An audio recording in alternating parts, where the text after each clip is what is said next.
prickly bush. Hola, mi amigos. Yo soy Christopher, and this is The Writer's Block, a book review show where I tell you if a book is good enough that I would recommend it to a friend, or so bad that I would chop it in half with an axe. Today on The Writer's Block, Influence, The Psychology of Persuasion by Robert B.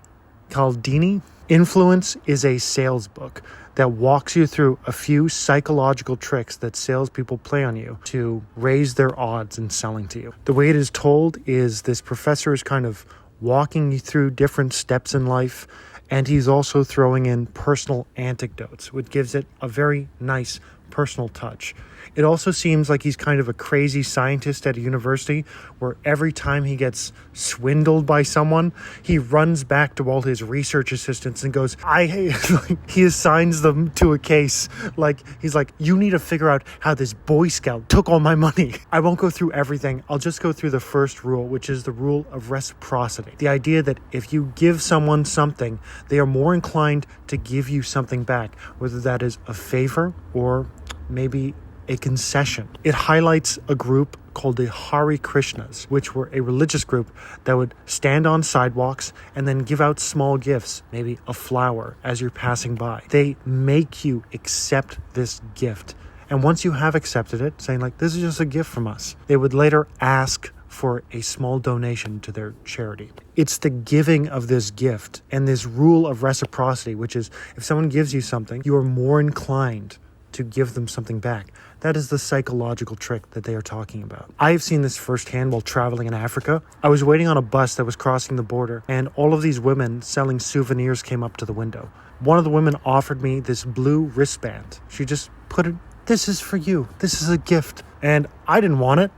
So I put it back on the windowsill. I'm like, no, thank you. And she goes, no, it's for you. And I go, no, that's really okay. And we're going back and forth politely. No, it's yours. And I'm going, no, I don't want it. And that is the trick of this reciprocity rule, is they're using kindness and cordiality to force you to accept this gift so that you will feel more inclined. And if you say no, you feel rude right off the bat, because you are seemingly taking a stance for no reason and just being rude.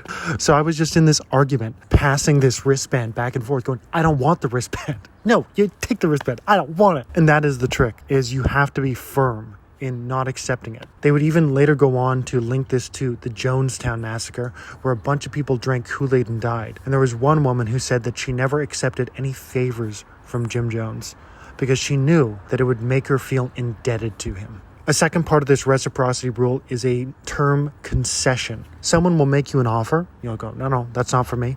And then they will offer a concession, which is almost like they're giving you something, so you have to give them something back. It's told in a story by the professor where he's out walking one day and he sees a Boy Scout. And the Boy Scout goes, hey, mister, would you like to come to the Boy Scout circus later today? And he goes, I would like nothing less than that. No, thank you. And the boy goes, it's $5 a ticket. He says no. And he goes, okay, well, how about a big chocolate bar? They're only $1 a piece. So he buys 2 chocolate bars. Then he walks away going, I don't like chocolate. And yet I bought 2 chocolate bars. Why did I do this? The doctor or the professor runs back to his army of research assistants, makes them stop everything they're doing so they can figure out how this Boy Scout swindled him out of his dollars. The idea is that if you make a concession, it will make your idea seem more favorable because it seems like you're taking a loss. So the other person should take a loss as well. So these are the types of influence tricks that they are teaching you. I think that this book, one, it's told in a great little story where he's kind of wandering through the world and finding out this stuff for the first time. But 2,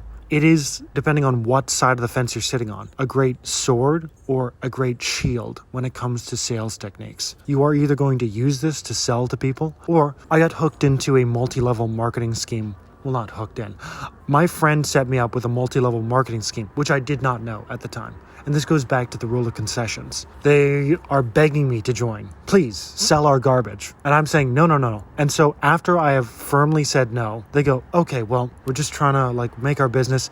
If you could give us the names of some other people. And that is the concession, is they want to get other people. And they're saying, well, since, you're not doing anything for us, and we've invited you all the way out here, giving you this batshit crazy seminar, giving you this absolute fraud of a seminar, if you could find it in your heart to at least give us some names. And I did. Of course, I only gave them one name, and I told my friend that they were coming, and he spent about a month trolling this Russian guy. But that's beside the point. This book is a definite yes, and it gets off the block.